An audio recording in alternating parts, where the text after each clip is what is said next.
નમસ્કાર વિદ્યાર્થી મિત્રો. તો આલાપના પ્લેટફોર્મ ઉપર તમામ વિદ્યાર્થી મિત્રોનું હાર્દિક સ્વાગત કરું છું. તો હાલની અંદર આપણે બધા જીપીએસસી મેન્સ એક્ઝામની તૈયારી કરી રહ્યા છીએ. જીપીએસસી મેન્સ એક્ઝામ જે શેડ્યુલ થયેલી જ છે. બધાને ખ્યાલ છે કે આપણે 5 નંબરની જે જીપીએસસી પ્રિલિમ એક્ઝામ જે તમે કમ્પ્લીટ કરી છે, પ્રોવિઝનલ આન્સર કે આવી ગઈ છે. મોટાભાગના વિદ્યાર્થીઓ હવે લગભગ ક્રિસ્ટલ ક્લિયર થઈ ગયા છે કે ભાઈ મેન્સમાં તૈયારી કરવા માટે કેટલા માર્ક હોવા જોઈએ, મને કેટલા માર્ક આવે છે. હવે આ બાબતમાં તમને કોઈ કન્ફ્યુઝન ના હોવું જોઈએ. જો હજી તમે કન્ફ્યુઝ છો એનો મતલબ કે હવે તમે તમારા જ પગ ઉપર કુવાડી મારી રહ્યા છો. મેલ કેન્ડિડેટ કે female candidate, female candidate 90+ marks થતા હોય તો તૈયારી ચાલુ કરી દો. મેલ કેન્ડિડેટમાં 95+ માર્ક્સ થતા હોય તો તમારે તૈયારી ચાલુ કરી દેવી જોઈએ. કારણ કે તમારી 5 ઓક્ટોબરે મેન્સ એક્ઝામ છે, એટલે હવે તમારી પાસે વધારે સમય નથી. અરાઉન્ડ ટેન્ટેટિવલી 100-105 દિવસ જેટલો સમય છે. અને કેટલા વિષય કવર કરવાના છે આપણે? 4 GS, 1 નિબંધ એટલે 5 અને 2 લેંગ્વેજ ક્વોલિફાઈંગ, 7 વિષય કવર કરવાના છે. મોટાભાગના વિદ્યાર્થીઓ ખાસ કરીને જે બિગનર સ્ટેજમાં છે, first time or second time mains લખશે, અથવા જે અગાઉ મેન્સ એક્ઝામ આપી ચૂક્યા છે પણ જેને હજી મેન્સ ક્વોલિફાઈ થયા નથી, એ ઘણા બધા વિદ્યાર્થી મિત્રોને એક ક્વેરી હોય છે કે સાહેબ અમારે મેન્સમાં આન્સર રાઇટિંગ કરવું કેમ? તો ખાસ કરીને આપણે આલાપના યુટ્યુબના પ્લેટફોર્મ ઉપરથી એ બાબતે વિદ્યાર્થીઓને ગાઈડન્સ માટેના જ આ લેક્ચર શેડ્યુલ કરતા હોય છે કે ખાસ કરીને તમને મેન્સ એક્ઝામનો અપ્રોચ ખબર પડે. અને એ લેક્ચર જે હું લઈ રહ્યો છું તો મારો એક્સપિરિયન્સ બી તમને ખ્યાલ છે કે ઓલરેડી મેં જીપીએસસીની 8 વખત મેન્સ એક્ઝામ આપેલી છે. 47 નંબરની મેન્સ ક્લિયર હતી, મારું ઇન્ટરવ્યૂ પતી ગયું છે. 240 નંબરનું જે ફાઇનલ લિસ્ટ આવ્યું છે, એલિજિબલ લિસ્ટ જે હાલમાં તાજેતરમાં, તો એમાં પણ મારે ઇન્ટરવ્યૂ આવેલું છે. એટલે કે મેન્સ એક્ઝામ મેં નવી પેટર્ન મુજબ બી ક્લિયર કરેલી છે. તો આટલી મેન્સ એક્ઝામના અનુભવના આધારે હું તમને કહી શકું છું કે તમારે મેન્સમાં કઈ કઈ બાબતોનું ધ્યાન રાખવું જોઈએ. આજના સેશનમાં ખાસ કરીને આપણે શું જોવાનું છે કે મેન્સની અંતર્ગત ડાયાગ્રામ, ફ્લોચાર્ટ અને મેપ ક્યાં બનાવવો જોઈએ. જ્યારે તમે મેન્સ એક્ઝામમાં આન્સર રાઇટિંગ કરો છો ત્યારે આ ડાયાગ્રામ, ફ્લોચાર્ટ અને મેપ જે છે એ બહુ ઇમ્પોર્ટન્ટ ભાગ ભજવતો હોય છે. તમને એવું લાગતું હશે આ ખાલી તમારા પેપરને બ્યુટિફિકેશન માટે અથવા તમારા પેપરને બ્યુટિફુલ બનાવવા માટે જ યુઝ કરી શકાય છે. ના, ખોટું. જો તમે એવું ધારતા હો કે પેપરને થોડુંક યુનિક બનાવવા માટે, પેપરને થોડુંક બ્યુટિફુલ બનાવવા માટે, તો આ સદંતર ખોટી ધારણા છે. પેપરને યુનિક કે બ્યુટિફુલ બનાવવા માટે ખાલી ડાયાગ્રામનો યુઝ ના થાય. ડાયાગ્રામનો યુઝ થાય છે કે તમે તમારા આન્સરને એક સ્ટ્રક્ચર, ક્રિસ્ટલ ક્લિયર પ્રેઝન્ટેશન આપો. ફ્લો ચાર્ટ બનાવો કે ડાયાગ્રામ બનાવો છો, અથવા તમે કોઈ મેપ બનાવો છો, અથવા જ્યારે બે વસ્તુ વચ્ચે તમારે તફાવત કરવાનો હોય તો ત્યારે તમે જે લખો છો એ તમારી પ્રેઝન્ટેશનને શો કરો છો. તમે તમારી મુદ્દાઓને ક્રિસ્ટલ ક્લિયર રજૂઆત કરો છો. અને બીજું, તમે તમારો સમય બચાવો છો, જે most important things in men's exam. ખાસ કરીને 240 જેવી મેન્સ એક્ઝામ જે પેટર્ન છે એમાં અત્યારે તમે જે 5 નંબરની મેન્સ એક્ઝામમાં જાશો એમાં તમારે સમય બહુ મહત્વનો થઈ ગયો. પેપરનું લેવલ હાઈ થઈ ગયું, પેપરના માર્ક્સ જે છે એ વધી ગયા, અને પેજીસ તો ઓલરેડી વધારે છે જ. અગાઉ બી પેજીસને બધી વાતો મેં કરેલી જ છે કે જ્યાં 15 માર્ક્સના ક્વેશ્ચન્સ તમારા છે, 10 ક્વેશ્ચન 15 માર્ક્સના છે, જેમાં તમને 3 પેજ આપે છે. પહેલાં જ્યાં 2 પેજ આવતા 10 માર્ક્સ માટે, તો 15 માર્કમાં 3 પેજ છે, 20 માર્ક્સની અંદર 4 પેજ છે, ને ક્યાંક ક્યાંક તો 5 પેજ બી આપ્યા છે. તો આટલા બધા પેજીસ છે, તમારે લખવાનું છે. આપણે એમ નથી કહેતા બધા pages full A to Z છેલ્લે સુધી ભરવાના છે, પણ છતાંય તમારે લખવું તો પડશે. તો આ પરિસ્થિતિમાં તમારા ડાયાગ્રામ, તમારા ફ્લોચાર્ટ, તમારા મેપ વગેરે જે છે તમને સ્પીડ આપશે, સમય બચાવશે. તો મેપ ક્યાં બનાવવાનો, ડાયાગ્રામ ક્યાં બનાવવાનો, ફ્લોચાર્ટ ક્યાં બનાવવાનો, કેમ બનાવવાનો, એના ઉપર આપણે આજે સરસ મજાની ચર્ચા કરવાના છે. અને હું ડેફિનેટલી શ્યોર છું કે આ સેશન પછી તમને ડાયાગ્રામ અને ફ્લોચાર્ટ અને એના વિશે ક્યાંય કન્ફ્યુઝન નહીં રહે. હવે ક્યાંય ક્વેશ્ચનની અંદર એવું કંઈ લખ્યું નથી હોતું ડાયાગ્રામ બનાવો, અથવા ડાયાગ્રામ ક્યાં બનાવો કે મેપ ક્યાં બનાવો, એ ટેકનિકલી જે છે એ કોઈ એવી મેટર નથી કે તમને બધાને ખબર જ હોય કે કયા બાબતને તમે ડાયાગ્રામથી ઓર કયા બાબતને તમે મેપથી શો કરશો. એનો કોઈ નિયમે નથી, જીપીએસસી એવો કોઈ નિયમે નથી બનાવ્યો. તો ક્યાં બની શકે છે? અગાઉ ટોપર્સે પણ આનો કઈ રીતે યુઝ કર્યો છે, જેવી બાબતો જે છે આપણે ચર્ચા કરવી છે આજના સેશનમાં. આજના સેશનમાં હું તમને યુપીએસસી, જીપીએસસીના જે પાસ આઉટ કેન્ડિડેટ છે એની કોપીથી તમને બતાવીશ કે કઈ રીતે એણે ડાયાગ્રામનો યુઝ કર્યો છે, કઈ રીતે એણે ફ્લો ચાર્ટનો યુઝ કર્યો છે, કઈ રીતે એણે અલગ અલગ પ્રકારના મેપ દ્વારા જે તે બાબતની રજૂઆત કરી છે. તો સમય બચે, ને બીજું તમારી પ્રેઝન્ટેશન બહુ ક્રિસ્ટલ ક્લિયર થાય. આ બે મુદ્દા જે છે એ તમારા ડાયાગ્રામ માટે મહત્વના છે. તો વિદ્યાર્થી મિત્રોને સૌથી પહેલું એ કન્ફ્યુઝન હોય છે કે સાહેબ અમારે ડાયાગ્રામ બનાવો ક્યાં, મેપ બનાવો ક્યાં. આ પેલું કોન્સેપ્ટ તમારું કન્ફ્યુઝન કે સાહેબ અમારે ડાયાગ્રામ અથવા મેપ ક્યાં બનાવવાનો. સર અમારે ફ્લો ચાર્ટ ક્યાં બનાવવાનો. ડાયાગ્રામ બનાવવાનો તો કયા ટાઈપનો ડાયાગ્રામ બનાવવાનો, એની સાચી પેટર્ન્સ હોઈ શકે છે. આ બધી બાબતોના તમને મોટાભાગના વિદ્યાર્થીઓ, મેં કીધું એમ કે ખાસ જે ફ્રેશર છે અથવા એક બે મેન્સ આપેલી છે એને તો આ ક્વેશ્ચન હોય જ છે. આનો કોઈ ટેકનિકલી કોઈ નિયમ નથી કે ક્યાં ડાયાગ્રામ બનાવવાનો, અહીંયા ડાયાગ્રામ બનાવવાનો છે, અહીંયા મેપ બનાવવાનો, અહીંયા ફ્લો ચાર્ટ બનાવવાનો. જ્યાં તમારે ક્વેશ્ચનની અંતર્ગતની કોઈ પણ માહિતીને ટૂંકમાં રજૂ કરવી છે, હું રિપીટ કરું છું, જ્યાં તમારે ક્વેશ્ચનની કોઈ માહિતી એટલે કે ત્યારે તમારે જવાબમાં ટૂંકમાં રજૂઆત કરવી છે ત્યાં તમે ડાયાગ્રામ બનાવી શકો. બીજું, ક્વેશ્ચનમાં ડાયરેક્ટ પૂછાયેલું નથી પણ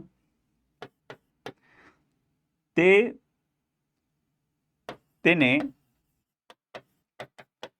એડ્રેસ કરવાથી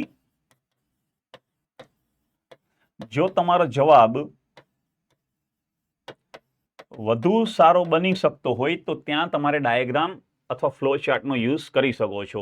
પહેલાં તો જવાબને તમારે ટૂંકમાં રજૂ કરવો છે. કોઈ પણ ક્વેશ્ચન છે એનો કોઈ આન્સર છે, એ આન્સરને તમારે પહેલાં તો શોર્ટમાં રજૂ કરવો છે, તો તમે ડાયાગ્રામનો યુઝ કરશો.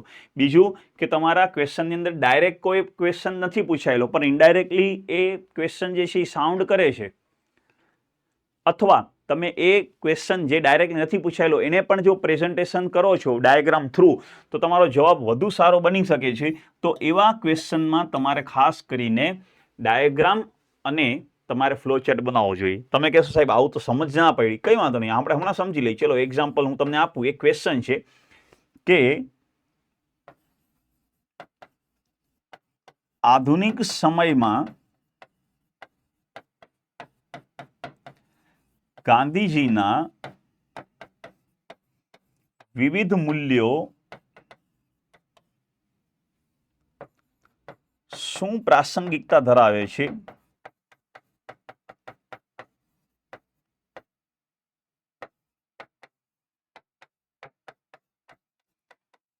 તમારા મત મુજબ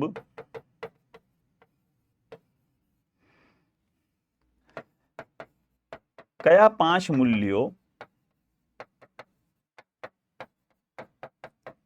સૌથી વધુ મહત્વના છે?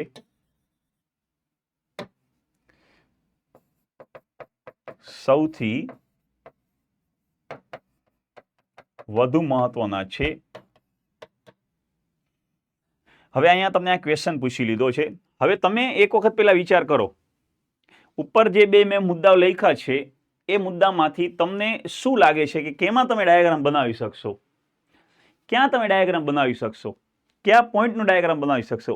જો ક્વેશ્ચનની અંદર તમારે કંઈક ટૂંકમાં રજૂઆત કરવી છે અથવા ડાયરેક્ટ ક્યાંય પૂછાયેલું નથી પણ એને તમે એડ્રેસ કરશો તો એ એડ્રેસ કરવાના કારણે તમારો જવાબ જે છે એ તમારો જવાબ બહુ સારો બની શકે છે. આવો કયો મુદ્દો હશે? તો પહેલા જ વસ્તુ અહીંયા જોવો કે ગાંધીજીના વિવિધ મૂલ્યો, આને તમારે ડાયાગ્રામમાં લેવાના. શું પ્રાસંગિકતા ધરાવે છે? અહીંયા તમને જો ગાંધીજીના મૂલ્યો શું છે એ નથી પૂછ્યા. ગાંધીજીના મૂલ્યો શું છે એ નથી પૂછ્યા, એની પ્રાસંગિકતા પૂછી છે. પણ તમે આ ક્વેશ્ચન 15 માર્કમાં હોય કે 20 માર્કની અંદર હોય, જો ગાંધીજીના મૂલ્યોને તમે એક ફટાફટ શોર્ટમાં, મેં તમને શું કીધું ઉપર લખ્યું છે કે ભાઈ ટૂંકમાં તમારે રજૂ કરવા છે તો ગાંધીજીના મૂલ્યો, તો અહીંયા તમે શું કરશો કે એક આ ડાયાગ્રામ બનાવી લીધું.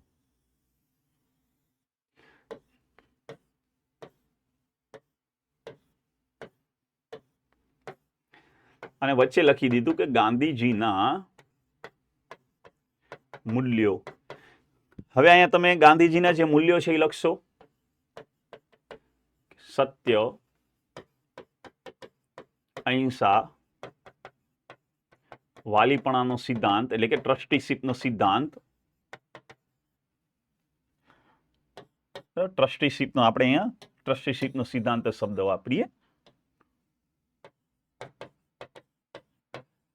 ટ્રસ્ટીશીપનો સિદ્ધાંત સહિષ્ણુતા,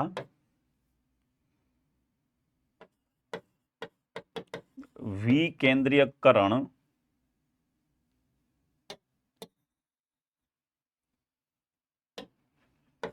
વિકેન્દ્રીયકરણ,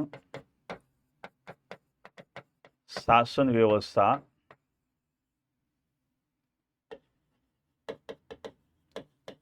આત્મનિર્ભરતા, યંત્રોનો મર્યાદિત ઉપયોગ,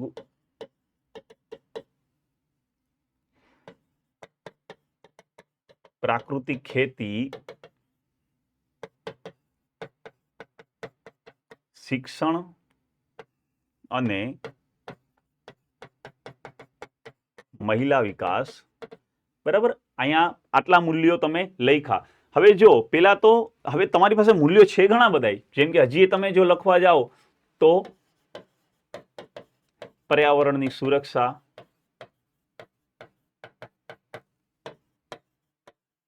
નબળા વર્ગોના હિતોની સુરક્ષા,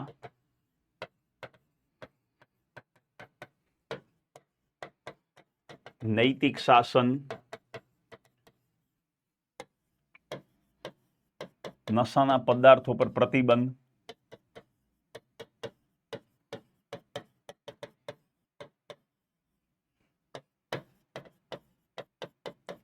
સર્વોદય અને અંત્યોદય. બરાબર, એમ તો ઘણા બધા તમારી પાસે વેલ્યુઝ ગાંધીજીના સંદર્ભની હશે. તો પેલું તો જ્યારે તમે ડાયાગ્રામ બનાવો છે તો જો હવે અહીંયા તમને ક્વેશ્ચનમાં તમે જુઓ કે તમારે 20 માર્કનો ક્વેશ્ચન છે, ઓલરેડી તમારે 4 પેજની અંદર લખવાનો છે, ઓર મે બી 15 માર્ક્સનો ક્વેશ્ચન છે, તમારે 3 પેજની અંદર આને લખવાનો છે. ક્વેશ્ચનની અંદર ક્યાંય એવું સાઉન્ડ કરવામાં નથી આવ્યું કે ભાઈ ગાંધીજીના મૂલ્યો તમે લખો, પણ સ્વાભાવિક વસ્તુ છે કે જ્યારે તમે ક્વેશ્ચનની અંદર ઇન્ટ્રો લખશો, હવે આ ડાયાગ્રામ બને ક્યારે એ બી હું તમને કહી દઉં કે પહેલા તમે અહીંયા બનાવશો, સૌથી પહેલા તમે 3 થી 4 લાઈનનો ઇન્ટ્રોડક્શન બનાવશો. ઇન્ટ્રોડક્શન પછી તમે સીધું બનાવશો ડાયાગ્રામ. ડાયાગ્રામ પછી તમે હેડિંગ આપશો કે ભાઈ વર્તમાન સમયની પ્રાસંગિકતા, વર્તમાન સમયની જે પ્રાસંગિકતા, કેમ કે તમારા ક્વેશ્ચનની અંદર ડિમાન્ડ છે ને વર્તમાન સમયની શું પ્રાસંગિકતા છે. ત્યાર પછી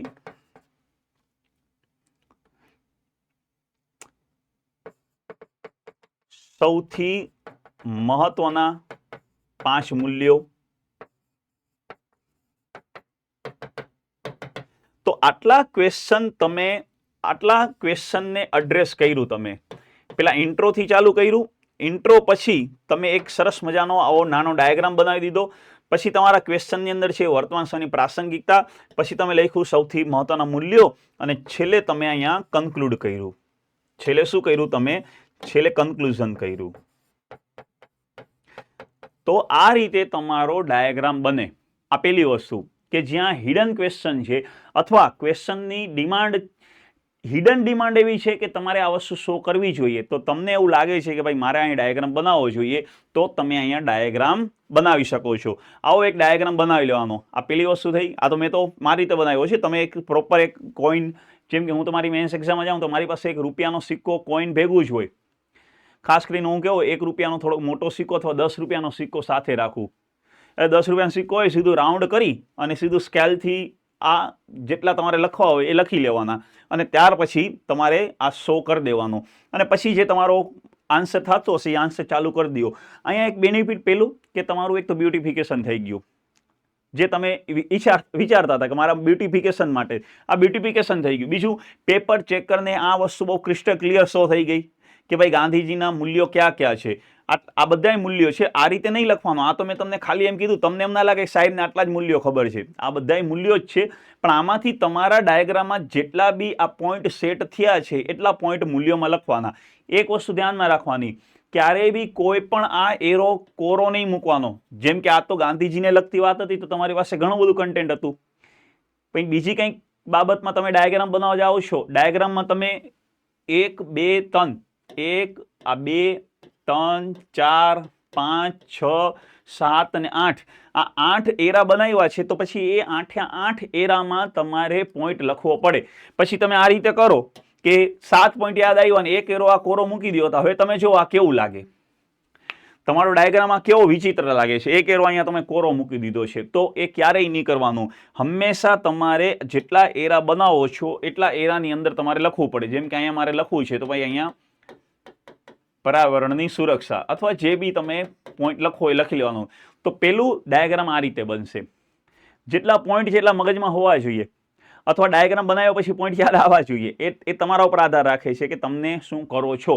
તો પેલું કે જ્યાં તમને આ હિડન મેટર આપી છે ત્યાં તમે ડાયાગ્રામથી આ વસ્તુ શો કરી શકો છો.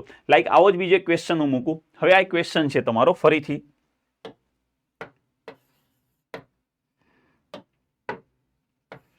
કે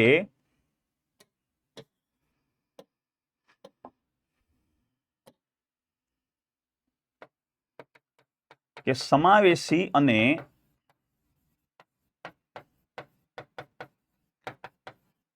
ટકાઉ વિકાસ માટે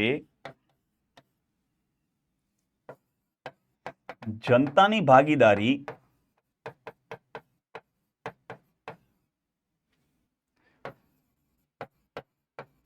અનિવાર્ય છે. જો જન ભાગીદારી ન હોય તો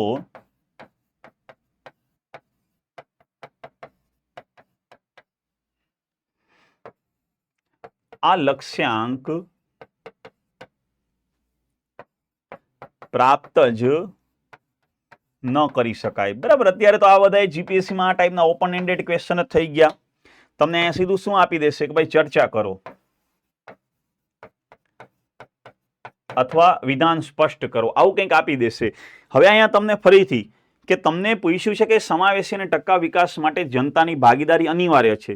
જો જનતાની ભાગીદારી ના હોય તો આ લક્ષ્યાંક પ્રાપ્ત જ ન કરી શકાય. ચર્ચા કરો. આ ઓપન એન્ડેડ ક્વેશ્ચન થઈ ગયો. ઓપન એન્ડેડ ક્વેશ્ચનનો મતલબ કે અહીંયા તમારી પાસે કોઈ ફિક્સ કન્ટેન્ટ નથી કે આ જ લખવાનું. જેમ કે તમને એવું પૂછ્યું હોય 44મું સંવિધાન સંશોધન, તો એ ફિક્સ કન્ટેન્ટ હોય. જે 44મું સંશોધન છે એ ટુ ધી પોઈન્ટ જ તમારે લખવું પડે. તમને એવું કીધું છે હડપ્પા સભ્યતાનું કલ્ચર, તો ભાઈ એ પછી હડપ્પા સભ્યતાનું કલ્ચર ફિક્સ પોઈન્ટ ગણાય. આને ફિક્સ ક્વેશ્ચન ગણાય કે જેનો આન્સર જે છે એ ટુ ધી પોઈન્ટ જ હશે. જે કીધું છે એ જોવો જોઈએ. ચોલ સામ્રાજ્યની કળા કે ચોલ સામ્રાજ્યની સ્થાનિક વ્યવસ્થા પૂછી હોય તો તમને પછી એ વલનાડું નાડું આવડવું જ જોઈએ. ના આવડે તો પછી આન્સર ના બને. ને આ ઓપન એન્ડેડ ક્વેશ્ચનનો મતલબ કે જ્યાં કોઈ એવું નથી કે આનો આ જ આન્સર બનશે, આનો ફિક્સ આન્સર નથી. લાઈક તમને સમાવેશી વિકાસમાં જનતાની ભાગીદારી શું કામને મહત્વની છે, તમે તમારી રીતે કોઈ બી મુદ્દો લખી શકો, હું મારી રીતે કોઈ બી મુદ્દો લખી શકું. ફરીથી એ જ વાત આવી કે ભાઈ હવે આમાં ડાયાગ્રામ કેમ બને.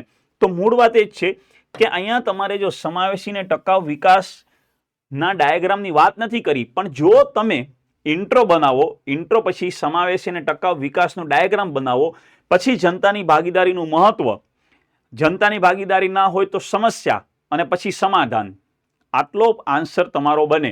શું આન્સર બનશે? પહેલા તમે ઇન્ટ્રો લખશો, ઇન્ટ્રો પછી તમે ડાયાગ્રામ બનાવશો. પછી શું ડાયાગ્રામ બનાવશો? તો ભાઈ સમાવેશી અને ટકાઉ વિકાસ જે છે એનો ડાયાગ્રામ બનાવશો. આ રીતે એક ડાયાગ્રામ બનાવી દેશો અને સમાવેશી ટકાઉ વિકાસ લખી નાખશો. અથવા તમે આ રીતે બી ડાયાગ્રામ એક બનાવી શકો. હું અહીંયા સાઈડમાં આને જવા દઉં છું. બરાબર, એટલે તમને ખ્યાલ રહીએ. આ ડાયાગ્રામ એક આવો બી બને. મારે બીજો ડાયાગ્રામ બનાવવો છે તો હું બીજો ડાયાગ્રામ આ રીતે બી બનાવી શકીશ. હું તમને ડાયાગ્રામને એક રફ આઈડિયો આપું છું. બરાબર, ક્યાં થયો વિકાસ, ત્યાર પછી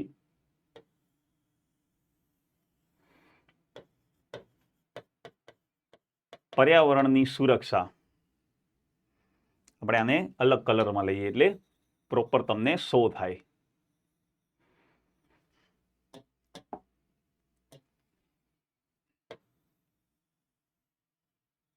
કે ભાઈ પર્યાવરણની સુરક્ષા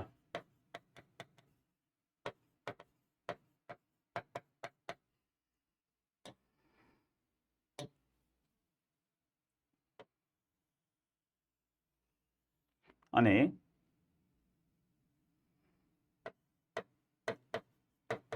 સમાજના તમામ વર્ગો તથા ક્ષેત્રનો વિકાસ. બરાબર, આ 3 મેં વસ્તુ લખી. આ 3 વસ્તુ લખી. યલોમાં મારા ખ્યાલથી આઈ થિંક યલો વાળું તમને શો નથી થતું. આપણે અહીંયા કલર ચેન્જ કરી નાખું. યલોની જગ્યાએ બીજો કલર લઈ લઉં. આપણે આ બ્લુ કલર લઈ લઈએ. અહીંયા અંદર લખીશ સમાજના તમામ ક્ષેત્રોનો વિકાસ. બરાબર, આ થઈ ગયું તમારું 100. હવે અહીંયા તમારે એ દર્શાવવું છે સમાવેશી ટકા વિકાસ. તો તમે આને આ રીતે 100 કરી શકો કે જ્યાં આર્થિક વિકાસ એ હશે, જ્યાં સમાજના અન્ય ક્ષેત્રોનો બી વિકાસ હશે, અને જ્યાં પર્યાવરણીય વિકાસ હોય આને કહેવામાં આવે સમાવેશી અને ટકાઉ વિકાસ. એક આ પ્રકારે ડાયાગ્રામ બી તમે બનાવી શકો છો કે જ્યાં તમે વિકાસ, સમાજના તમામ ક્ષેત્રોનો વિકાસ અને પર્યાવરણની સુરક્ષા આ રીતે તમે વાત કરી શકો. આ તમારો સેકન્ડ ડાયાગ્રામ બન્યો. તો આ રીતે બી તમે શો કરી શકો. જ્યાં જો અહીંયા કોઈ ડિમાન્ડ નથી, પણ આ વસ્તુ કરવાથી ડેફિનેટલી તમારા 0.25 માર્ક્સ વધશે ને વધશે જ. તો હવે મોટો આઈડિયા આવી ગયો કે ભાઈ ડાયાગ્રામ ક્યાં બને. બરાબર, ત્યાર પછી આપણે એક વાત કરી કે ભાઈ ફ્લો ચાર્ટ કઈ રીતે બને. એક આપણે ચર્ચા કરીએ. અહીંયા હું ટોપર્સ કોપી જે છે લઈ આવ્યો છું. હવે આપણે વાત કરી કે ભાઈ તમારે ફ્લો ચાર્ટ બનાવવાનો હોય કોઈ,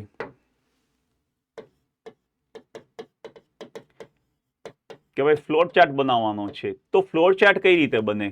ફ્લોર ચાર્ટનો મતલબ થાય છે કે એક વસ્તુ બીજાથી કનેક્ટ છે, બીજી વસ્તુ ત્રીજાથી કનેક્ટ છે, ત્રીજી વસ્તુ ચોથાથી કનેક્ટ છે. એ આખા ચાર્ટને આપણે સામાન્ય રીતે ફ્લો ચાર્ટ કહેતા હોઈએ.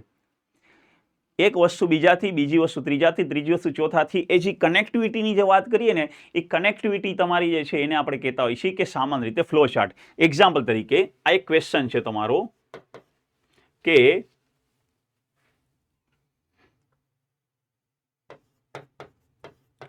ગરીબી સમાજની સૌથી ખરાબ સ્થિતિ ગણાય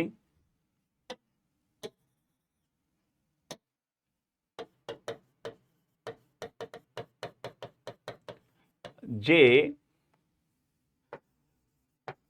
અન્ય સમસ્યાઓને પણ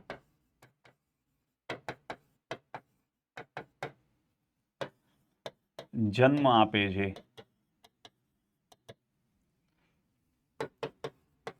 વિધાન સ્પષ્ટ કરો.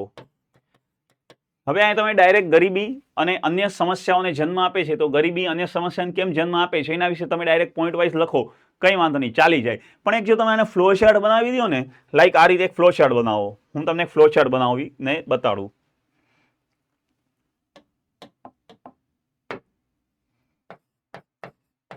ગરીબી, બેરોજગારી,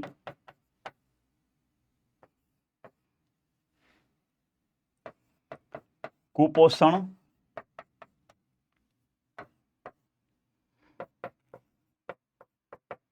શિક્ષાનો અભાવ,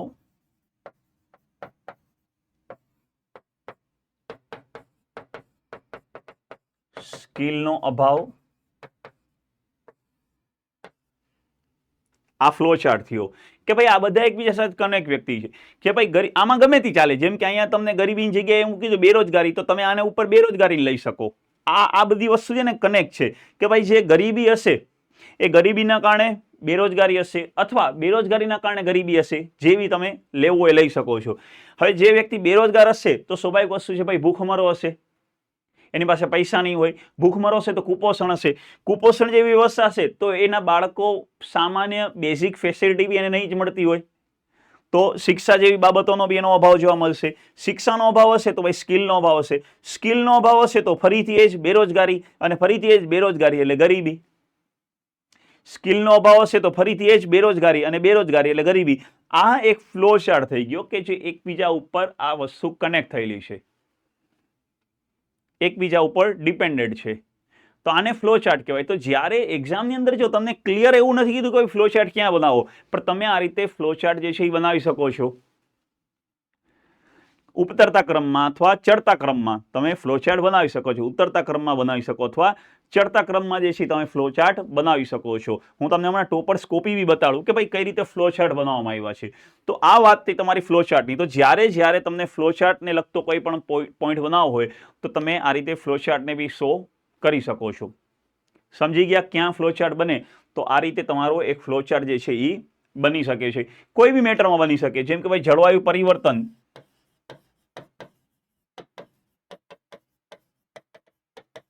માટે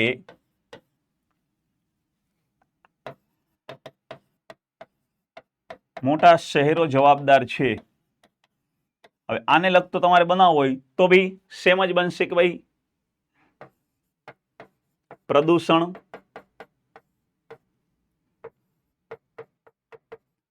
શહેરોમાં વધતું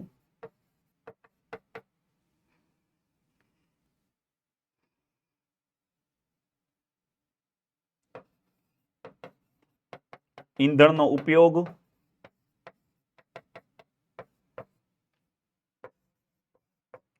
વૃક્ષારોપણમાં ઘટાડો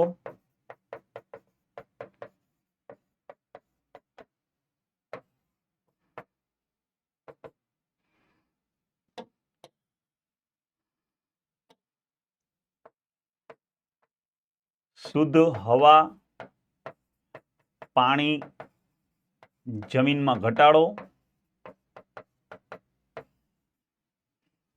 આ એક ચક્કર આખું હંમેશા ફરતું જ રહીએ. તો આને તમે આ રીતે બી શો કરી શકો છો. આ રીતે બી લખી શકાય. આ તમારો થયો ફ્લો ચાર્ટ. ફ્લો ચાર્ટનો મતલબ થાય છે કે કઈ રીતે એકબીજાથી તમામ વસ્તુઓ જે છે એ એકબીજા સાથે કનેક્ટ છે. ક્લિયર? ગેટિંગ? મારો પોઈન્ટ સમજી શકો છો તમે? તે ડાયાગ્રામ ક્યાં બને? કે જ્યાં તમારે કોઈ પણ હિડન વસ્તુ જે છે એ શો કરવી છે. ક્વેશ્ચનમાં ડાયરેક્ટ પૂછ્યું નથી, પણ છતાંય તમને એવું લાગે છે કે જો આને હું ડાયાગ્રામ થ્રુ શો કરીશ તો મારો મુદ્દો જે છે એ ક્લિયર લાગી શકે. જ્યારે ક્વેશ્ચનની અંદર એકથી વધારે મુદ્દાઓ પૂછ્યા છે, જેમ કે ક્વેશ્ચનની અંદર 4-5 ક્વેશ્ચન પૂછ્યા છે, તો તમે એકાદો ક્વેશ્ચનને એડ્રેસ કરવા માટે એનો ડાયાગ્રામમાં તમે લઈ શકો છો. એકાદા ક્વેશ્ચન માટે તમે એને ડાયાગ્રામમાં બી શો કરી શકો છો. જેમ કે બધા મુદ્દા 5 મુદ્દા તમે એડ્રેસ કરવા જાશો તો તમારો એ ટાઈમ બહુ બગડશે. ડાયાગ્રામમાં તમારો ટાઈમ બચશે, બીજું ક્રિસ્ટલ ક્લિયર લાગશે, ત્રીજું તમારો આન્સર બ્યુટીફુલ લાગશે. ફ્લો ચાર્ટમાં તો આ રીતે એક ફ્લો બનાવી દો છો તો ફ્લોની અંતર્ગત તમે બતાવી શકો છો. આ બે વસ્તુ થઈ. ત્રીજું કે આપણે તફાવત. જ્યારે તમને ક્વેશ્ચનમાં બે બાબતો વચ્ચે તફાવત કરો એવું પૂછવામાં આવ્યું હોય ત્યારે હંમેશા તમારે વચ્ચે લાઈન ખેંચીને જ આન્સર કરવાનો. એક્ઝામ્પલ તરીકે તમને આવો ક્વેશ્ચન પૂછાય કે ગાંધાર શૈલી અને મથુરા શૈલી આ બે વચ્ચે તમારે તફાવત કરવાનો છે. અથવા તમને આવો ક્વેશ્ચન પૂછાય કે ભક્તિ આંદોલનની અંતર્ગત કે ભાઈ ભક્તિ આંદોલન અને ભાઈ સૂફી આંદોલન આ બંનેના લક્ષણો વચ્ચે તમારે તફાવત કરવાનો છે. અથવા આવો ક્વેશ્ચન પૂછાય તમને કે પશ્ચિમ ભારતની નદી તંત્ર અને ઉત્તર ભારતની અહીંયા દક્ષિણ ભારતનું નદી તંત્ર અને ઉત્તર ભારતનું નદી તંત્ર.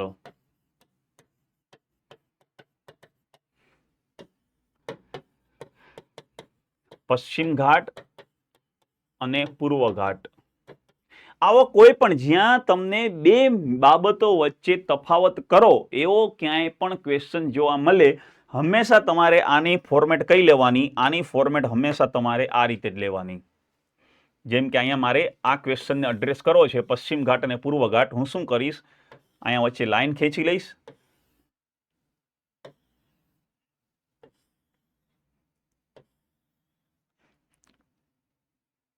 કે ભાઈ પશ્ચિમ ઘાટ અને પૂર્વ ઘાટ. બરાબર. હજી એક આગળ અહીંયા નાનું બોક્સ બનાવીશ. આની અંદર હું શું કરીશ, આની અંદર હું પેટા પોઈન્ટ લખતો જઈશ. જેમ કે બે વચ્ચે તફાવત જણાવો છે ને, તો ભાઈ નદી તંત્ર. હવે અહીંયા પશ્ચિમ ઘાટ અને પૂર્વ ઘાટની નદી તંત્ર વિશે જણાવીશ.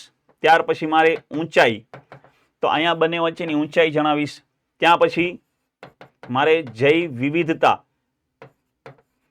તો અહીંયા હું જૈવ વિવિધતા લખીશ. ત્યાર પછી મારે અહીંયા કાંઠા વિસ્તાર, તો પછી અહીંયા કાંઠા વિસ્તાર બાબતે લખીશ. પછી મારે અહીંયા લખવું છે બંદરો, તો પછી હું અહીંયા જે પશ્ચિમ ઘાટ અને પૂર્વ ઘાટના જે બંદરો છે એના વિશે વાત કરીશ. તો આ રીતે તમારે ક્રિસ્ટલ ક્લિયર આન્સર કરવાનો. જ્યારે બે તફાવત પોઈન્ટ લખ્યા છે, તફાવત વાઇઝ સમજાવો એવો આન્સર તમને ક્વેશ્ચન પૂછ્યો છે, આ રીતે તફાવત કરી દેવાના. આગળના પોઈન્ટમાં જે પણ મુદ્દો, જેમ કે જો મેન્સ એક્ઝામનો એક સિમ્પલ ફંડા છે, જેટલો આન્સર ક્રિસ્ટલ ક્લિયર હોય એટલા માર્ક્સ તમને મળે. જેટલો આન્સર ક્રિસ્ટલ ક્લિયર હશે એટલા માર્ક્સ તમને મળશે. અહીંયા તમારા આન્સરની અંદર ક્રિસ્ટલ ક્લિયરિટી ક્યાં આવી, તો જુઓ કે પહેલાં તમે નદી તંત્ર, એનો મતલબ કે અહીંયા તમે પશ્ચિમ ઘાટ અને પૂર્વ ઘાટના નદી વિશે વાત કરશો. પેપર ચેકર શું જોવે છે કે નદી તંત્ર, તો ભાઈ નદી તંત્રમાં આ બે લખ્યું છે. પેપર ચેકરને અહીંયા જો તમે આ પોઈન્ટ નથી, તો પેપર ચેકરને વાંચીને સમજવું પડશે કે તમે પશ્ચિમ ઘાટ અને પૂર્વ ઘાટની નદીની વાત કરી છે, તમે ફ્લોરા ફોનાની વાત કરી છે, તમે એની ઊંચાઈ અને લંબાઈની વાત કરી છે, પહોળાઈની વાત કરી છે. જ્યારે અહીંયા તમે જોઈ લેશો કે પેપર ચેકરને આગળ જ ક્લિયર ખબર પડી જાય છે કે ભાઈ અહીંયા નદી તંત્ર છે, અહીંયા બે ઊંચાઈ પહોળાઈ વિશે તમે બે વચ્ચે ડિફરન્ટ બતાવ્યો છે, ફ્લોરા ફોના વિશે બે વચ્ચે ડિફરન્ટ બતાવ્યો છે, કાંઠા વિસ્તાર વચ્ચે બેમાં તમે ડિફરન્ટ બતાવ્યો છે, તમે બંદર વ્યવસ્થા બંને વચ્ચે ડિફરન્ટ બતાવ્યો છે.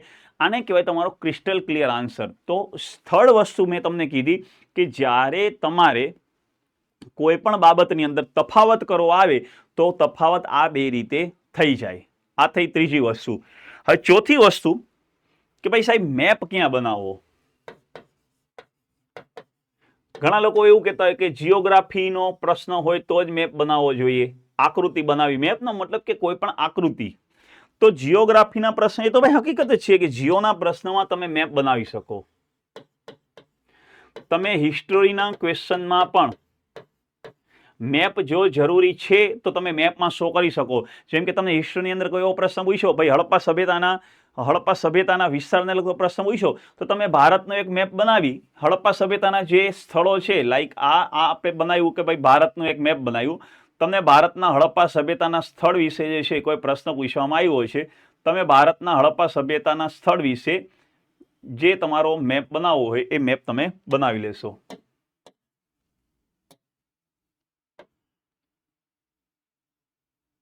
બરાબર, આ મેપ બની ગયો. મેપની અંદર કોઈ એવું નથી કે તમારું એક્ઝેક્ટ પરફેક્ટ મેપ બનવો જોઈએ. આપણે બ્યુટીફુલ મેપ નથી બનાવવો, પણ એટલીસ્ટ એ પેપર ચેકરને એ જોઈને લાગવું જોઈએ કે આ મેપ શેનો બન્યો છે. જેમ કે ભાઈ તમે જુઓ કે ભાઈ આ મેપ જોઈને તમને લાગે તો છે ભાઈ આપણે આ ભારતનો મેપ બનાવ્યો છે, આટલી ખબર પડે છે.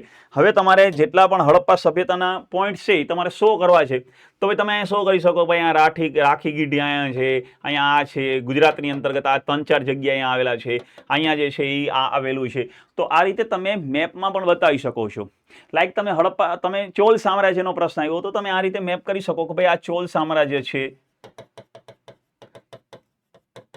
તમે બ્રિટિશ એરાની અંતર્ગત તમને એવો પ્રશ્ન પૂછ્યો કે રૈયતવાળી વ્યવસ્થા, મહાલવાળી વ્યવસ્થા અને કાયમી જમાબંધી વ્યવસ્થા, પરમાનન્ટ સેટલમેન્ટ વ્યવસ્થા છે, તો તમે મેપની અંદર જે છે એ બધી વ્યવસ્થા બતાવી શકો કે ભાઈ આટલા વિસ્તારની અંદર જે છે એ રૈયતવાળી વ્યવસ્થા હતી, આટલા વિસ્તારની અંદર જે છે ભાઈ આ મહાલવાળી વ્યવસ્થા હતી.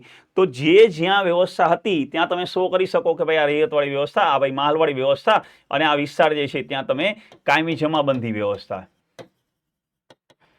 આ થયું. ત્યાર પછી મેપની અંદર તમારે જ્યારે જીઓપોલિટિકલ ક્વેશ્ચન આવ્યો, કોઈ કરંટને લગતો કોઈ ક્વેશ્ચન આવ્યો, હા પણ અહીંયા છે કે જીઓપોલિટિકલ ક્વેશ્ચનમાં તમારી પાસે જે તે બીજા દેશને લગતો બી મેપ હોવો જોઈએ. જેમ કે તમને કોઈ ભારતના બોર્ડર ડિસ્પ્યુટને લગતો કોઈ પ્રશ્ન આવ્યો, જેમ કે તમને હાલની અંદર એવો પ્રશ્ન આવ્યો કે ભાઈ વર્તમાન સમયની અંદર જે ચિકન નેક જે છે એ ભારતનો બહુ સંવેદનશીલ વિસ્તાર ગણાય છે, અને તાજેતરની સ્થિતિઓ જોતા ચિકન નેકમાં ભારતે પોતાની સુરક્ષા વધારવી અનિવાર્ય છે, ચર્ચા કરો. અથવા ભારતની અંદર પૂર્વાંચલથી કનેક્ટ થવા માટે ચિકન નેક જે છે એ ખૂબ જ સંવેદનશીલ વિસ્તાર જણાય છે. જો ચિકન નેક ઉપર કંઈ પણ અસર થાય છે તો તેની પૂર્વાંચલ ઉપર શું અસર થશે, અને ચિકન નેકને બચાવવા માટે અથવા ચિકન નેકની સુરક્ષા સુનિશ્ચિત કરવા માટે ભારતે શું કરવું જોઈએ. ધેન તમને ખબર હોવી જોઈએ કે ભાઈ ચિકન નેક છે ક્યાં, તો ભાઈ તમને ખ્યાલ હોવો જોઈએ કે ભાઈ આ સિલિગુડી કોરિડોર જે છે એ તમારો ચિકન નેક ગણાય છે. તો તમને આ રીતે તમે મેપ બનાવીને શો કરી શકો છો કે ભાઈ આ ચિકન નેક છે. બીજું તમને ભાઈ ડોકલામ ક્ષેત્રનો કંઈક ઇસ્યુ પૂછ્યો કે ભાઈ વર્તમાન સમયની અંદર ભારતના ઘણા બધા પડોશી દેશો સાથે સીમા સંબંધિત સમસ્યાઓ ચાલી રહી છે. વર્તમાન સમયમાં ભારતની ઘણા બધા પડોશી દેશો સાથે સીમા સંબંધી સમસ્યા ચાલી રહી છે. આ બાબત ઉપર ચર્ચા કરી અને સીમા સમસ્યાના સમાધાન માટે ભારતે શું કરવું જોઈએ એના ઉપર ચર્ચા કરો. આ પ્રશ્ન પૂછ્યો. તો હવે સીમા સંબંધી સમસ્યા તમે કયો છો, તો પહેલા આ જ વસ્તુ છે કે ભાઈ તમારે પ્રોપર એક ભારતનો મેપ બનાવવો પડશે. ત્યાર પછી મેપ બનાવ્યા બાદ ભારતની જે પણ દેશો સાથે સીમા સંબંધી સમસ્યા છે એ દેશો જે છે એને પણ તમારે મેપની અંદર એક્ઝેક્ટલી પ્રોપર આખો એવું નહીં કે મેપમાં એ દેશ આવો જ જોઈએ, પણ તમારે આને શો કરવું જોઈએ. જેમ કે અહીંયા તમે બનાવશો કે ભાઈ ચલો આ પાકિસ્તાન છે, તો તમારે એને તમે શો કરી શકો કે ભાઈ પહેલાં તો આજે આ પીઓકે વાળો પ્રશ્ન છે એ પાકિસ્તાન સંકળાયેલો છે. અહીંયા તમે ચીન બનાવો છો તો ચીનમાં તમે અહીંયા તમારે શો કરવું પડશે કે ભાઈ આ જે સિયાચીન વાળો વિસ્તાર જે છે, અક્ષાઈ ચીન વાળો વિસ્તાર જે છે ત્યાં સમસ્યા છે. પછી તમારે અહીંયા શો કરવું પડશે કે ભાઈ અરુણાચલ પ્રદેશ વાળો વિસ્તાર જે છે ત્યાં સમસ્યા છે. તમે નેપાળ સાથે કહો છો તો ભાઈ લીપુલેખ વાળો જે છે ઇસ્યુ છે ત્યાં તમે અહીંયા એને શો કરી શકો છો. પછી આ બાંગ્લાદેશ વાળો વિસ્તાર છે તો ભાઈ બાંગ્લાદેશ વાળા વિસ્તારની અંતર્ગત જે ભારતને સીમાને લગતી સમસ્યા છે એની તમે વાત કરી શકો છો. તો આ રીતે તમારે સાઈડની અંદર મેપ એક બનાવી અને ક્યાં ક્યાં સીમા વિસ્તાર છે એ તમે શો કરવો હોય તો લાઈક મેં તમને કીધું એમ કે જીઓ પોલિટિક્સના સંદર્ભમાં પ્રશ્ન બને. જેમ કે તમને ક્વાડને લગતો પ્રશ્ન બને છે તો હવે તમને ક્વાડના જે 4 દેશ છે એ તમને બનાવતા આવડવા જોઈએ કે ભાઈ ભારત છે, અહીંયા તમે લખી શકો ભાઈ ઓસ્ટ્રેલિયા, બરાબર. ત્યાર પછી અહીંયા તમારે કે ભાઈ યુએસએ અને આ બાજુ કે ભાઈ જાપાન. બે આ ઉપર છેલ્લા મેપ બનાવ્યા છે તો તમારે ક્વાડ દેશમાં તમે બતાવી શકો કે ભાઈ યુએસએ છે, ઓસ્ટ્રેલિયા છે, જાપાન છે. આ બી તમે શો કરી શકો છો. તમને કોઈ રોડ કનેક્ટિવિટીને લગતો પ્રશ્ન પૂછ્યો છે કે વર્તમાન સમયની અંદર G20 અંતર્ગત ભારત દ્વારા middle East Europe economical corridor જે છે એના ઉપર મંજૂરી મળી છે. મિડલ યુરોપિયન કોરિડોર ઉપર જે આપણે પરમિશન મળી છે યુરોપ સાથે કનેક્ટ થવા માટે, તો ક્યાંથી કનેક્ટ થાય છે તમે લખી શકો. તમે ઈરાનને લગતો કોઈ પ્રશ્ન છે અને ઈરાનની અંતર્ગત ચાહબાર પોર્ટ બતાવવું છે તો તમે અહીંયા ઈરાન બનાવી શકો છો. તો જીઓ પોલિટિક્સમાં પણ તમારી પાસે જો મેપની પ્રેક્ટિસ છે, તમારી પાસે તમારા મગજની અંદર બેક ઓફ ધી માઇન્ડ વિશ્વનો મેપ બનેલો બેઠો હોય, એક્ઝેક્ટલી ના સહી. જેમ કે આમાં મારું કદાચ ઓસ્ટ્રેલિયાના કે અમેરિકાના કે જાપાનના મેપ બનાવવામાં મેં ક્યાંક ભૂલ તો કરી હશે, પણ પેપર ચેકર શું જોઈએ છે કે ભાઈ આની પાસે જે તે બાબતનું નોલેજ છે, જે તે બાબતની સામાન્ય સમજ છે. જો મેપથી તમે એને બતાવી દો છો એ શો થઈ જાય છે કે ભાઈ આને ખબર પડે છે, ધેટ્સ ઇટ. તો જીઓમાં, હિસ્ટ્રીમાં, જીઓપોલિટિક્સમાં, જીઓમાં જેમ કે તમને એવો પ્રશ્ન લાસ્ટ 240માં ઉછાણો હતો કે ભાઈ ગુજરાતનો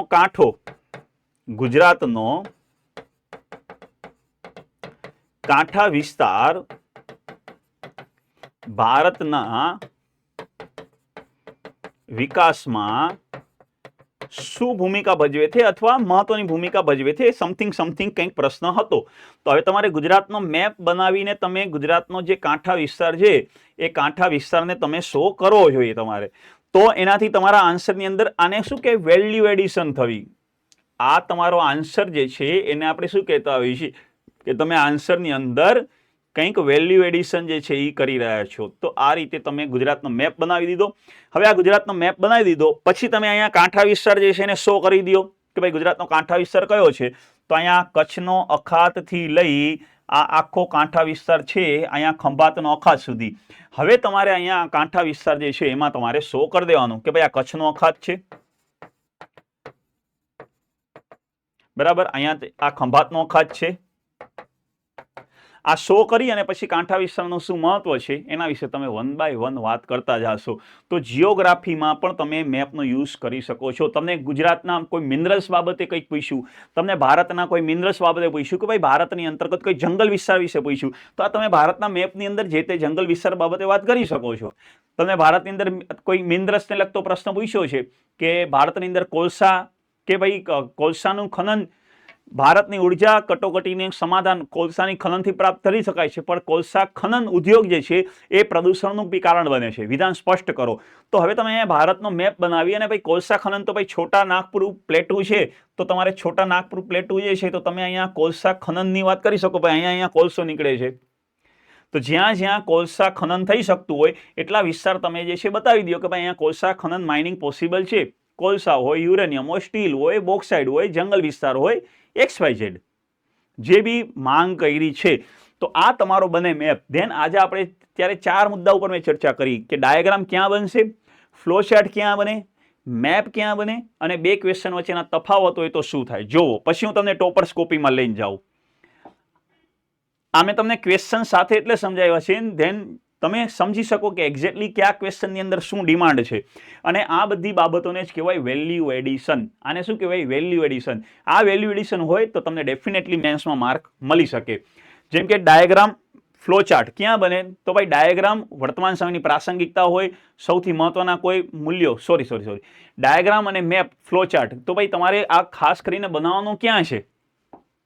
તો જ્યાં જવાબ ટૂંકમાં રજૂઆત કરવાની હોય, જ્યાં ક્વેશ્ચનની અંદર કોઈ ડાયરેક્ટ પ્રશ્ન પૂછ્યો નથી પણ તમને એવું લાગે છે કે આનો જવાબ આપવાથી તમારા વેલ્યુ એડિશન થાય છે, તો આ રીતે ડાયાગ્રામ બનાવી શકશો. ડાયાગ્રામની અંદર આ પાંખડા જેટલા બી બનાવ્યા છે એ પાંખડામાં બધામાં લખવું પડે. ઓછું કન્ટેન્ટ હોય તો પહેલા જ પાંખડા ઓછા બનાવો, વધારે પાંખડા નહીં બનાવતા. પછી આ સમાવેશી વિકાસ, તો જો આમાં તમે એક ડાયાગ્રામ બનાવ્યો, વિકાસ, પર્યાવરણ સુરક્ષા અને સમાજના 3 ક્ષેત્રો વિકાસ, લાઈક એને કહેવામાં આવે છે સમાવેશી વિકાસ. ફ્લો ચાર્ટ ક્યાં બને? તો આ બધી માહિતી જ્યાં એકબીજા સાથે બધી માહિતી કનેક્ટ હોય એવી મેટરની અંદર જે છે તમારો આ ફ્લો ચાર્ટ જે છે તમે બનાવી શકો છો. ત્યાર પછી કે 2 બાબતો વચ્ચે તફાવત કરવો હોય તો આ પેટર્ન મુજબ તમે તફાવતથી આન્સર લખશો. અને જ્યાં તમે જિયોગ્રાફી છે, હિસ્ટ્રી છે, જીઓપોલિટિક્સ છે, જ્યાં પણ તમારે મેપની જરૂર પડે છે ત્યાં તમે મેપથી શો કરી શકો છો. બરાબર? ડેમોગ્રાફી, ડિવિડન્ડ લગતો પ્રશ્ન હોય તો બી તમે મેપથી બતાવી શકો છો. ભારતના જેમ કે તમે એવો પ્રશ્ન પૂછે કે ભાઈ ભારતની વર્તમાન વિદેશ નીતિની અંતર્ગત આંતરિક સુરક્ષાઓ અને બાહ્ય સુરક્ષાઓ મહત્વની છે, તો ભાઈ બાહ્ય સુરક્ષાઓ ક્યાં ક્યાં આવે છે તો તમારે એ મેપમાં શો કરી શકો છો. તો આ મેપ તમારું વેલ્યુ એડિશન કરશે. Got it? આ ક્લિયર થાય છે? દેન હું તમને હવે ટોપર્સ કોપી બતાવી દઉં. જેમ કે એક જીપીએસસી ટોપર્સની કોપી છે. અહીંયા તમે જુઓ કે એણે 2 બાબતો પૂછી છે ક્વેશ્ચનની અંદર. આઈ થિંક ક્વેશ્ચન તમને ક્લિયર બતાતો હશે, ના બતાતો હોય તો હું અહીંયા થોડો ઝૂમ કરી દઉં. જેમ કે આ ક્વેશ્ચન જુઓ તમે, અહીંયા ક્વેશ્ચનની અંદર 2 મેટર પૂછી છે.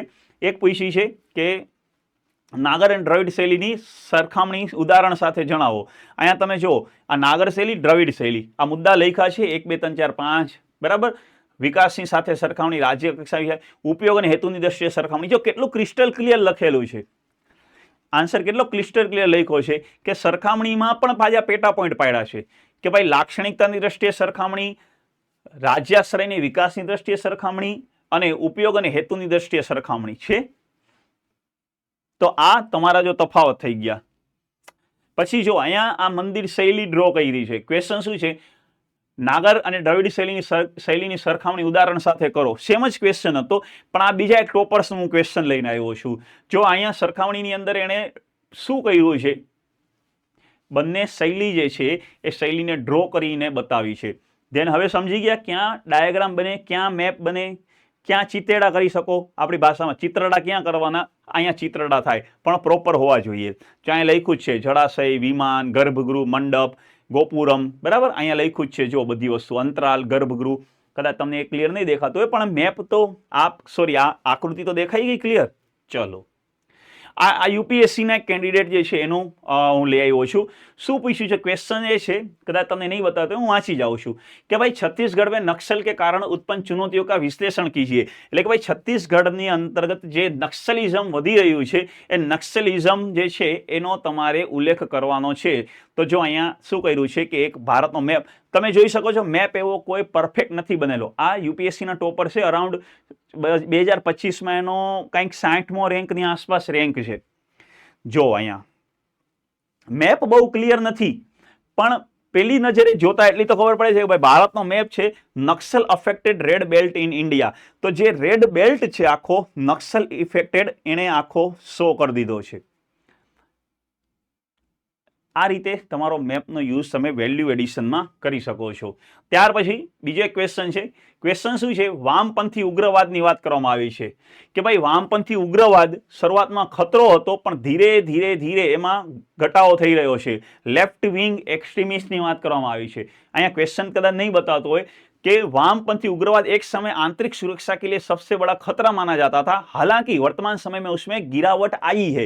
तो वर्तमान समय में एमां घटाडो थयो छे. तो जो आमां बे मैप एणे बनावी देखाड्या छे कि लेफ्ट विंग शरूआत अने वर्तमान. तो अहींया जो नीचे लख्युं छे कि 1900 અને 2024 માં તો પેલા આટલો હતો, હવે ઘટીને લેફ્ટ વિંગ એરિયા જે છે એમાં આ ઘટાડો થયો છે. તો આ બંને વચ્ચે જો ડિફરન્ટ જે છે એ બતાવ્યો છે. તો આ મેપનો યુઝ જો આ રીતે તમે કરી શકો છો.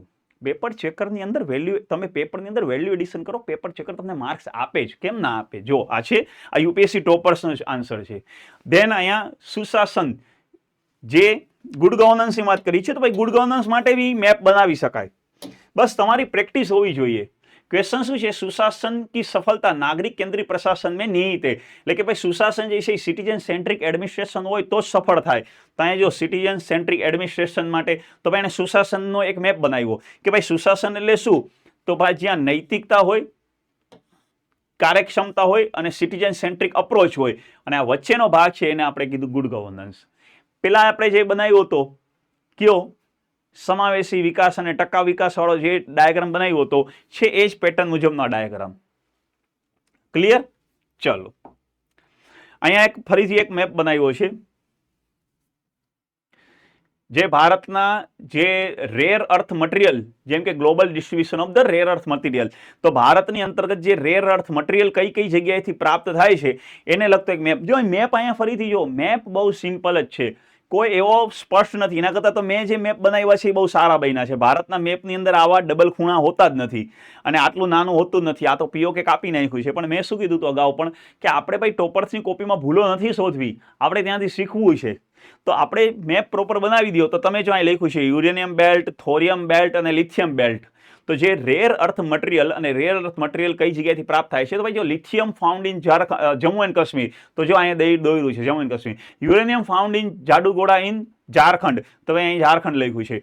થોરિયમ across coastal land in peninsula hold, એટલે કે પશ્ચિમના જે ભારતનો જે પ્રાયદ્વીપીય પઠાર છે એના કોસ્ટલ એરિયાનો થોરિયમ બેલ્ટ છે. તો જે અહીંયા થોરિયમ બેલ્ટ જે છે એ કર્યું છે. કંઈ નહીં, સિમ્પલ બોલપેનથી જ બનાવેલું છે, એટલે કોઈ અહીંયા કોઈ એવું બ્યુટિફિકેશન નથી કર્યું. આ ફરીથી એક જીપીએસસીના કેન્ડિડેટ જે છે એનું ટોપર્સ છે. આ પણ ગુજરાતમાં આદિજાતિ વસ્તીનું સ્થળલક્ષી ધ્રુવીકરણ ઉદાહરણાર્થે સ્થળલક્ષી. તો અહીંયા જો આદિવાસી ગુજરાતના સંદર્ભમાં, તો ગુજરાતનો આદિવાસી વિસ્તારમાં જ્યાં જ્યાં છે એ વિસ્તાર આખો દોરી, અડધો જ મેપ દોર્યો છે પણ બતાવી દીધું છે. અને અહીંયા બોક્સ બનાવી દીધું છે, ડેટાથી શરૂઆત કરી છે. અહીંયા ફરીથી રેર અર્થ મટીરિयल જે આગળ હતું એ કે દુર્લભ મુદ્રા તત્વ રેર અર્થ મટીરિयल क्या है उसका वैश्विक वितरण, એટલે કે ગ્લોબલ ડિસ્ટ્રીબ્યુશનની વાત આવે છે. તો જો આખા ગ્લોબલ ડિસ્ટ્રીબ્યુશન માટે આખું વિશ્વનો નકશો દોર્યો છે. નકશાની અંદર જો એવું કોઈ એક્ઝેક્ટ પ્રોપર નકશા જેવું નકશો નથી, પણ તમારું શો થઈ જાય છે કઈ જગ્યાએ છે. જો ભારતની અંદર કંઈક મળે છે, આફ્રિકામાં મળે છે, પછી લિથિયમ જે છે એ બોટવાનિયા ચીલીમાં મળે છે, આર્જેન્ટિનામાં મળે છે, એના વિશે બતાવી દીધું છે. અહીંયા ઉઝબેકિસ્તાનમાં યુક્રેનિયમ મળે છે, યુરેનિયમ મળે છે, એના વિશે બતાવી દીધું છે. અહીંયા બરાબર, અહીંયા લિથિયમ મળે છે, એના વિશે વાત કરી દીધી છે. તો આ જો રેર અર્થ મટીરિયલનું ગ્લોબલ ડિસ્ટ્રીબ્યુશન આ બતાવ્યું છે અહીંયા. તેને હવે ખ્યાલ આવી ગયો કે કઈ રીતે ફ્લો ચાર્ટ બને, કઈ રીતે તમારો મેપ બને. તો આ રીતે તમે તમારી એક્ઝામની અંદર ફ્લો ચાર્ટ, મેપ વગેરે બનાવી શકો છો. અને ડેફિનેટલી જો આવું કંઈક તમે ચિત્ર કરીને આવો છો તો પેપર ચેકર તમને માર્ક આપશે. તો આજના મૂળ સેશનમાં આપણે એ જ જોવાનું હતું કે ડાયાગ્રામ, ફ્લો ચાર્ટ, મેપ વગેરે બને ક્યાં. દેન હવે ક્લિયર ક્રિસ્ટલ. હવે જ્યારે તમે લખશો ત્યારે તમે આનો યુઝ કરશો. આને કહેવામાં આવે છે વેલ્યુ એડિશન. તો જ્યારે તમારા આન્સરની અંદર વેલ્યુ એડિશન હશે you can definitely gate more marks in men's exam. બરાબર. ચલો, તો આ સેશન આશા કરું છું એન્જોય કર્યો છે ને તમારી મેન્સ એક્ઝામની અંદર આ સેશને ઘણું બધું હેલ્પ કરશે. તમારે કયા ટાઈપના સેશન હજી પણ જોઈ છે એ તમે કોમેન્ટ બોક્સની અંદર મને આપો, કેવો જોઈ છે. લેક્ચરને એક વખત તમે લાઇક કરતા રહેજો, કેમ કે જો તમે લાઇક જ નહીં કરો અથવા લેક્ચર તમે લોકો સુધી પહોંચાડશો જ નહીં તો આજે મને મોટિવેશન કેમ મળશે. તો હું આજે જે કલાકનો લેક્ચરની અંદર જે સુધી પણ તમે જોયું છે કે હું કોઈ ખોટા ડાયરા આપણે કરતા નથી. અહીંયા હું કોઈ મારી પોતાની વ્યક્તિગત સ્ટોરીઓ કરતો નથી. હું તમને ખોટો મોટિવેટ બી નથી કરતો. 50 મિનિટના લેક્ચરમાં 49 મિનિટનું કન્ટેન્ટ ઉપર જ ચર્ચા કરું છું. ખોટી આપણે ટાઈમપાસ કરતા જ નથી. તો એની સામે મારી બી એટલી આશા હશે કે તમે લેક્ચરને લાઇક કરશો. તમને જે બી ડિમાન્ડ હશે, લેક્ચર કેવો લાગ્યો છે, તમે બિંદાસ યુટ્યુબમાં કોમેન્ટ સેક્શનમાં લખો. લેક્ચર નથી યોગ્ય લાગતો તો બી લખો, તમને ખબર પડે તમારે શું સુધારવું. લેક્ચર યોગ્ય લાગે છે તો બી લખો, તો મને મોટિવેશન મળશે કે ભાઈ ચલો આવું કંઈક લઈને આવવું. અને તમારા મિત્રો સુધી બી આ લેક્ચર પહોંચાડો જે આ વખતેની મેન્સ એક્ઝામમાં અપિયર થવાના છે, 5 નંબરની મેન્સ એક્ઝામમાં, અને એ પણ વિદ્યાર્થી મિત્રો બધાએ સફળતા પ્રાપ્ત કરે એવી શુભેચ્છા સાથે જે છે આપણે આ લેક્ચર અહીંયા એન્ડ કરીએ છીએ. ફરીથી મળશે એક નવા લેક્ચર સાથે. ત્યાં સુધી ધન્યવાદ. તૈયારી કરતા રહો.